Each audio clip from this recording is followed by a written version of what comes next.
beloved, Boss Mike, Cervera.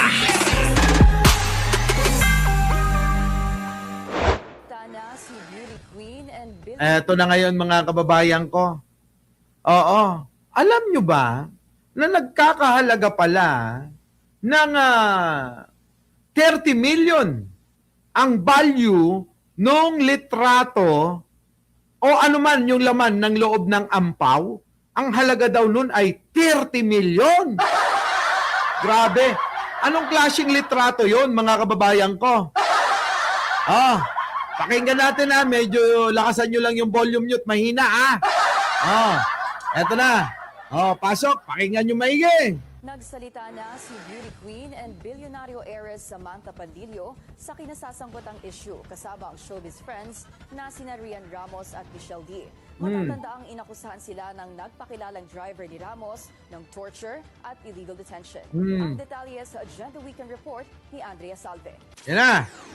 Kumpiyansa ang kampo ni Miss Grand International Philippines 2021 Samantha Panlilio na mababasura ang kinakaharap na reklamong illegal detention at physical abuse. Grabe. Sa nagpakilalang driver ng kanyang showbiz friends na sina Rian Ramos at Michelle D.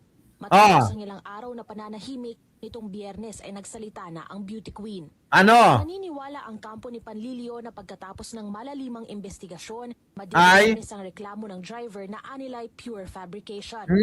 Binigyang diin din sa kanilang pahayag na ang driver ay una nang inaresto ng Makati City PNP kaugnay ng isinampang qualified theft case laban dito. Okay. Araw daw itong nakulong mula January 19 hanggang 22 at bagaman dinismiss ng Makati City Prosecutor's Office ang kaso, na-refile na raw ito. Sa resolution kasi ng piskalya na may petsang January 22, ipinatos nito ang release ng driver dahil wala itong nakitang basihan sa warrantless arrest na ginawa ng Makati PNP at inirekomenda nito ang refiling of case for preliminary investigation. Yon. Ayon sa korte, noong araw na inaresto ang driver, consummated na ang krimen at sapat na ang lumipas na oras mula nang gawin ito ang umano'y pagnanakaw.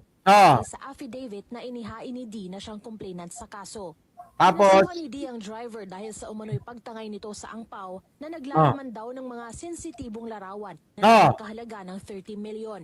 grabe mga kababayan! 30 million! 30 million! Mga kababayan ko, 30 million! Grabe naman litrato yan. Nagkakahalaga ng 30 million. Pakinggan nyo ito. Larawan na nagkakahalaga ng 30 milyon. Grabe! Nagkakahalaga ng 30 milyon. Nagkakahalaga ng 30 milyon. Nagkakahalaga ng 30 milyon. Nagkakahalaga ng 30 milyon. Anong klaseng litrato yan? Walastik naman mga kababayan. Yung litrato na daw yun, nagkakahalaga ng 30 million. Ibang klase, Ibang klase, mga kababayan ko. 30 million? Litrato? Kahit hubot-hubad pa yan, mga kababayan, Aba, hindi ko bibili kahit 10 piso. Tuloy. Dagdag pa ng kampo ni Panlilio, Dagdag pa ng kampo ni Panlilio, sensitibong larawan na nagkakahalaga ng 30 milyon. Grabe. Dagdag pa ng kampo ni Panlilio, makikipag-ugnayan ang kanilang kliyente sa mga otoridad para na rin malinis ang kanyang pangalan. Nako. Nitong Biyernes ay bumalik. Di ba mga kababayan ko? Paano yun? Ano yun mga kababayan? Anong klaseng picture ba yun? 30 million ang halaga Yung laman daw ng ampaw na yun, 30 million. Ano yun mga kababayan ko? Ibang klase. Gold yata na nakaprint ang picture. Ay, hindi rin siguro. Ewan ko. Parang ayoko ng pag-usapan niya. Parang hindi na makatotohanan. O baka naman meron na silang kasama na sobra-sobrang yaman, yung Panlilio, bilyonaryo pala yon. Diba?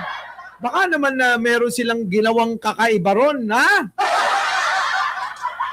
kailangan silang bayaran ng 30 milyon ang halaga. Pagka ganyan mga kababayan, payag na ho akong makasali.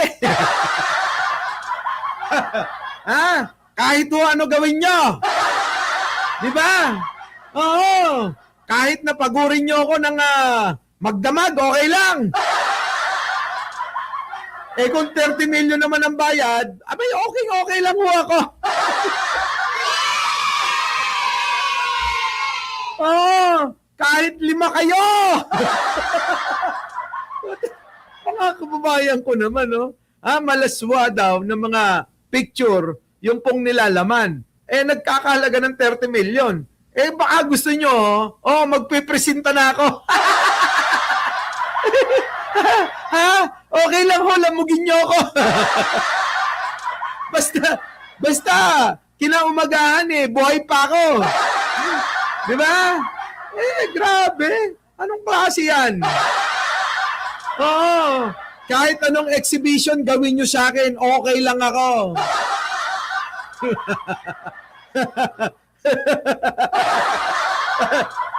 $30 million? Grabe naman yun. Anong klaseng exhibition at mga, kung bengbangan man yun, anong klaseng bengbangan yun? Putik na yan, ano? Kahit nasipsipin yung puwet ko, okay lang ako. Tao pa mo!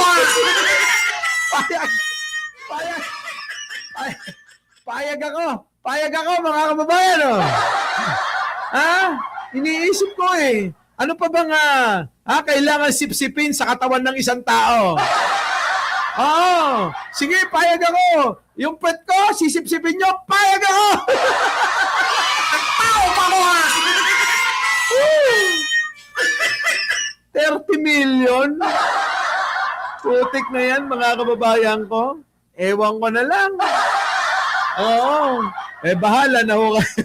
Patiwarik, Boss Mike. Okay lang ako. Ibitin ako ng patiwarik. Pwede. Wala. Kahit nga sabi ko, 3 lang sila Gawin nyo ng 5. Diba? Gawin nyo ng 5. Kung gusto nyo ng kakaiba, payag na ako.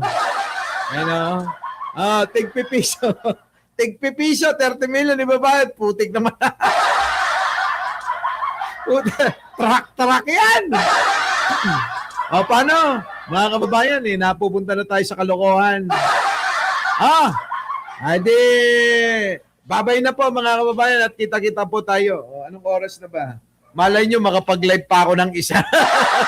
Babay po! Our beloved Boss Mike! Boss Mike!